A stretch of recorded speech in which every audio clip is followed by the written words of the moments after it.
The truth of our reality. This is a theory that I got downloaded into me in my teens. I believe it's like 17 years old, 16, 17 years old, when I first smoked weed in my life. I just pulled out my phone, an old Sony Ericsson that it had no images. It was just one of the first ones. And I just started writing it down and writing it down. It was my first encounter with anything outside this physical reality. So here it is. The way that it came out, just translated into English. The truth of our reality, or the triangle theory. A physical person is the first dimension. Thoughts are the second dimension. Ultimate knowledge is the third dimension. Triangle. The triangle is the most perfect geometric shape. It has the smallest number of sides among all others. And it has the minimum possible number of sides that any geometric figure needs to have in order to even become a shape. Therefore, the triangle is the first step into the next dimension. The second, in fact. An equilateral triangle is actually the one that is perfect. Man. He lives his life thinking that it is his only one, his first and last.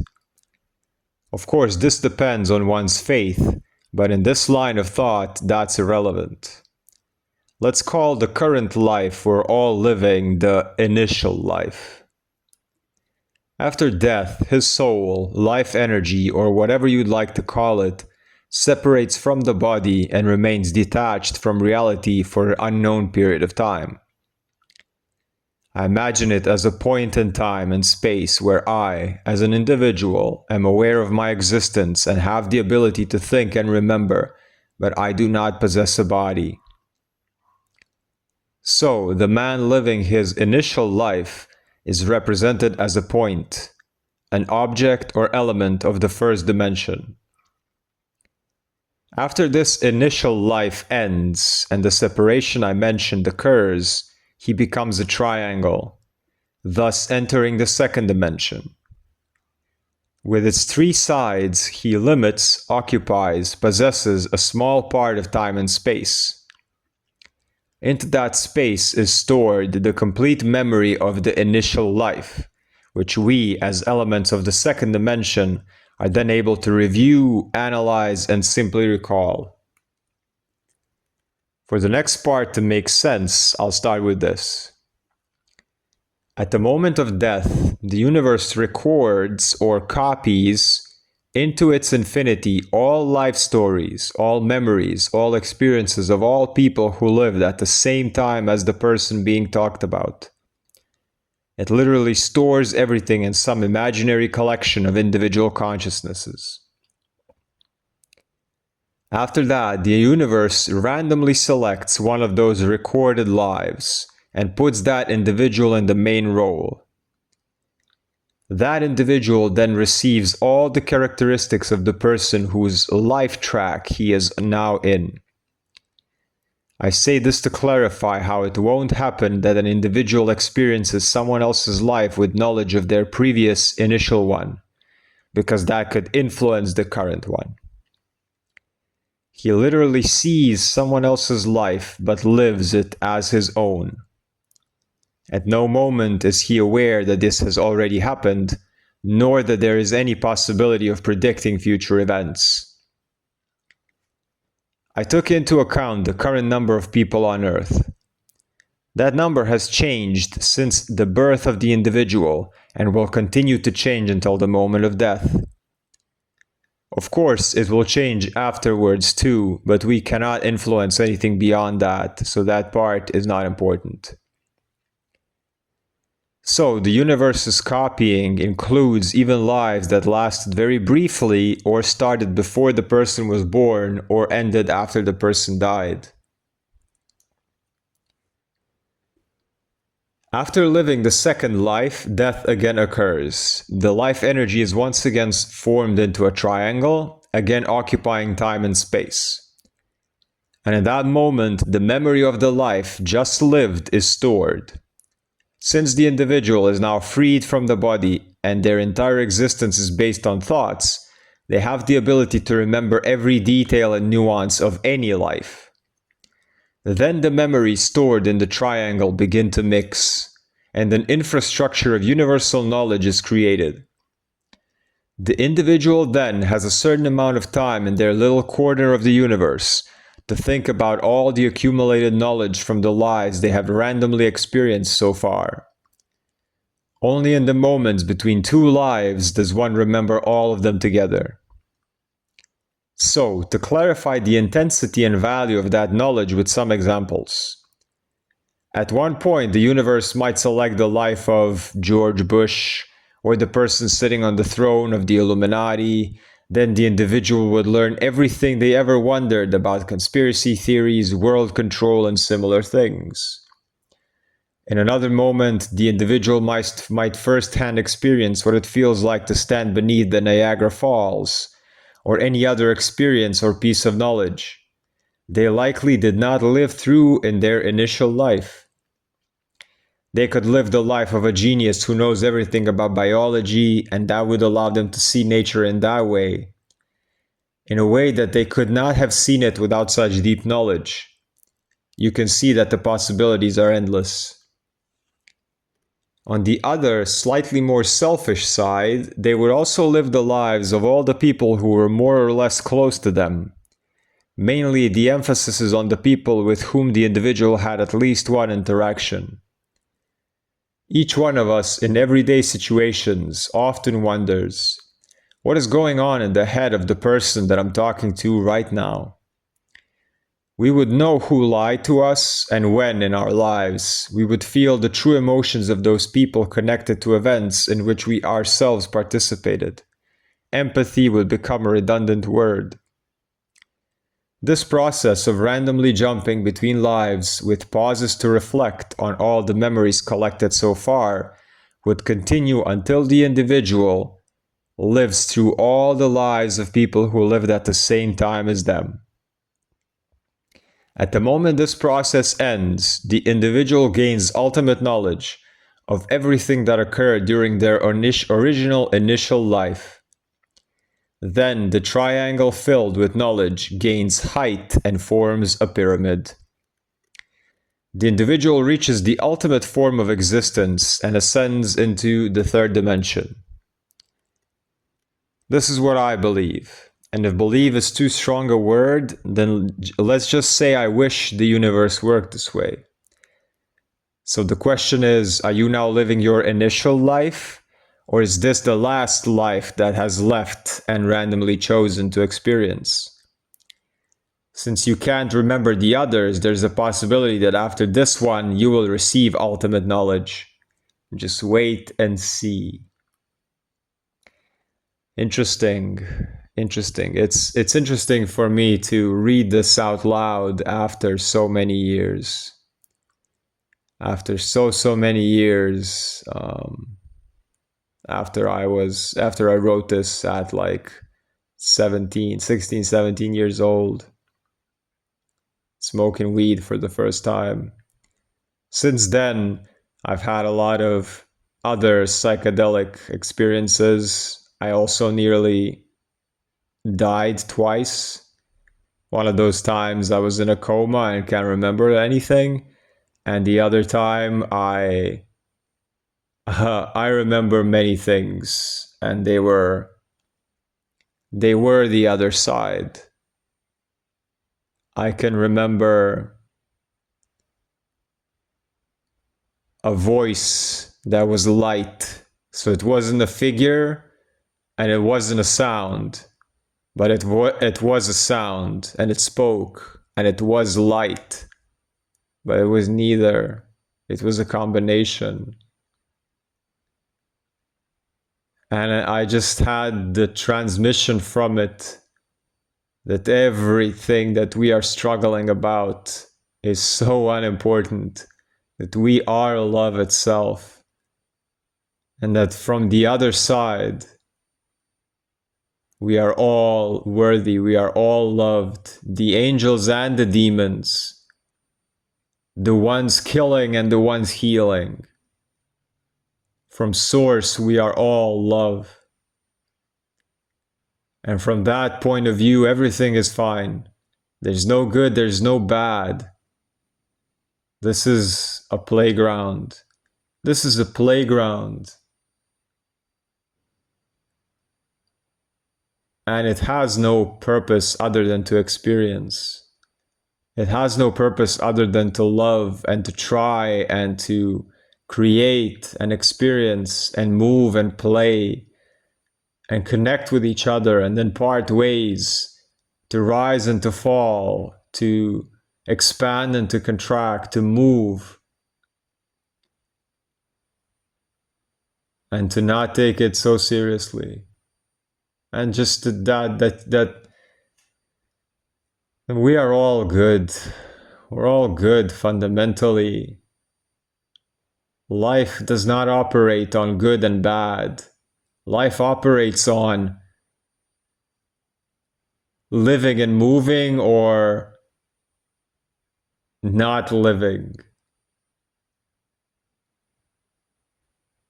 Life affirming or just saying it's enough for me, I'm out. And both of everything is fine. It's all fine.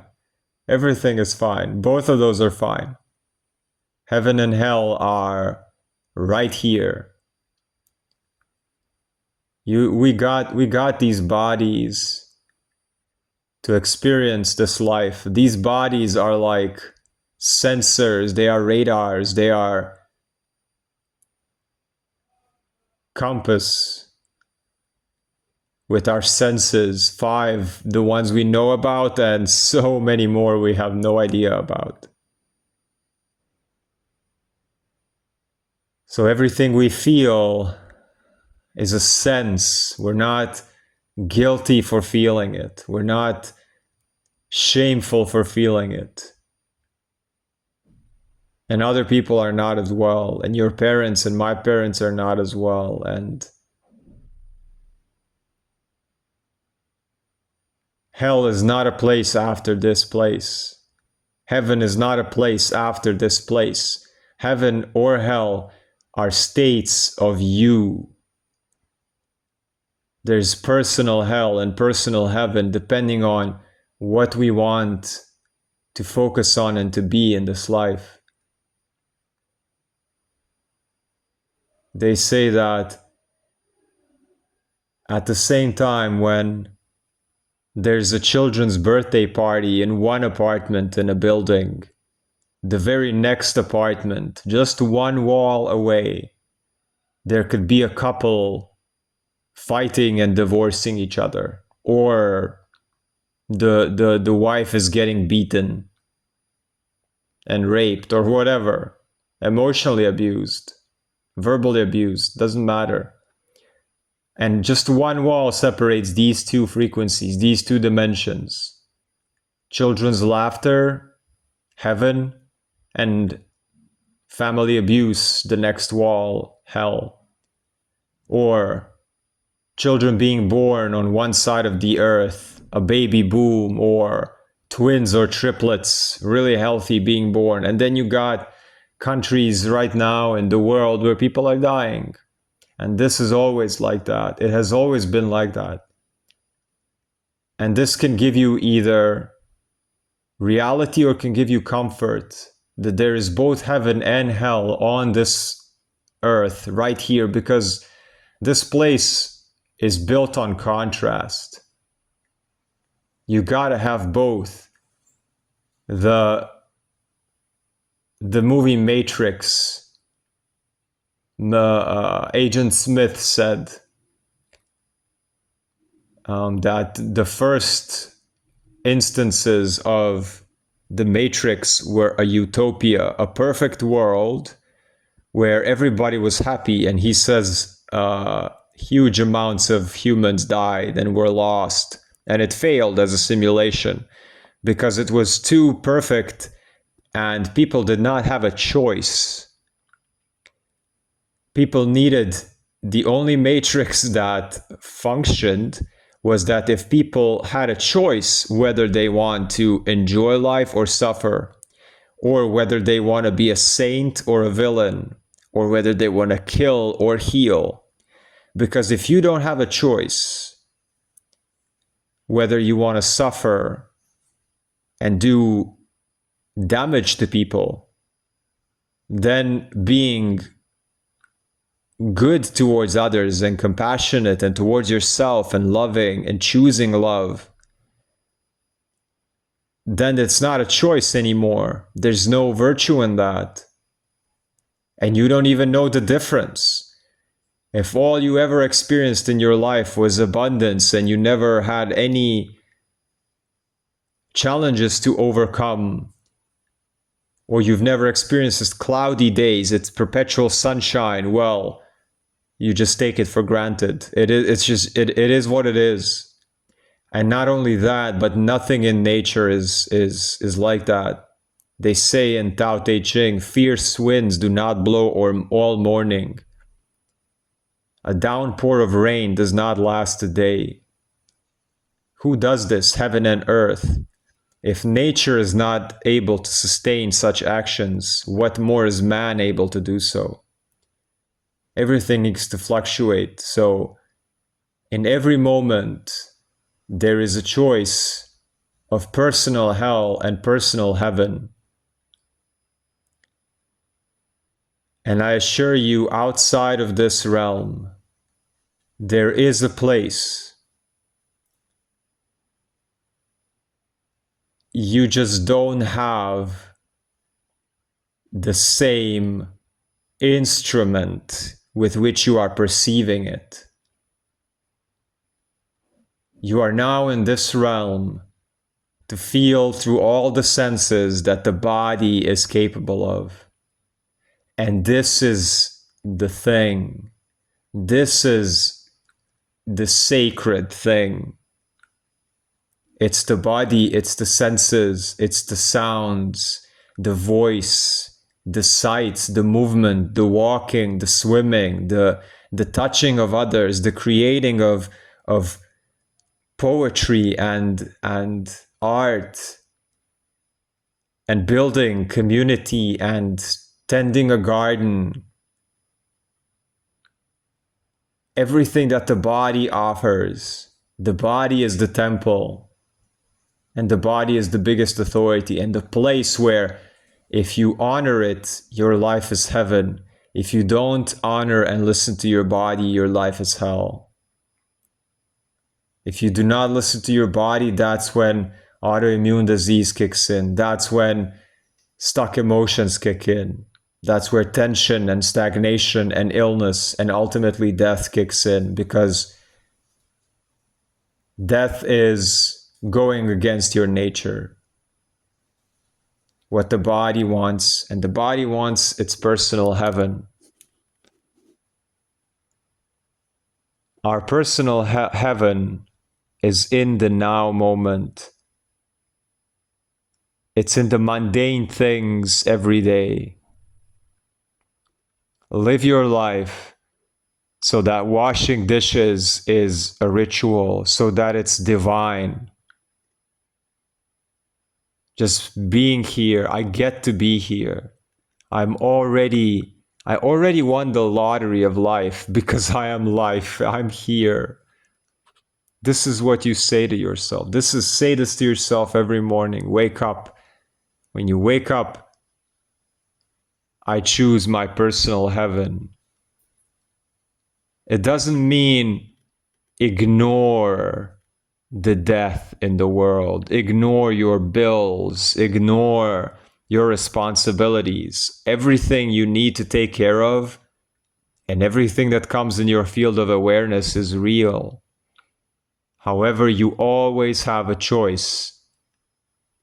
Now knowing that it's all good, ultimately, the ultimate good, the ultimate L, as in life and love and light, is that in a big picture of things, the huge picture of things, the cycles of the earth, the aeons,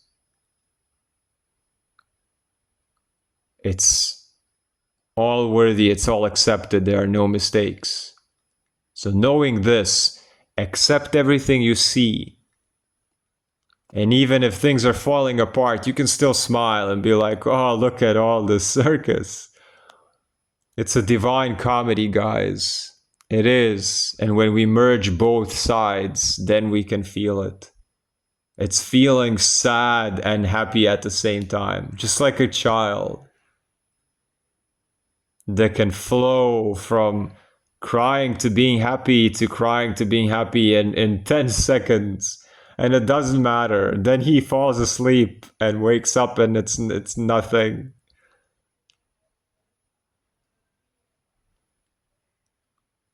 Peace, health, abundance, wholeness, prosperity, courage, and clarity. Sipping on that clarity, overlooking the deep blue sea, being cleansed by the skies above. We are love. Suspended on the wings of a dove.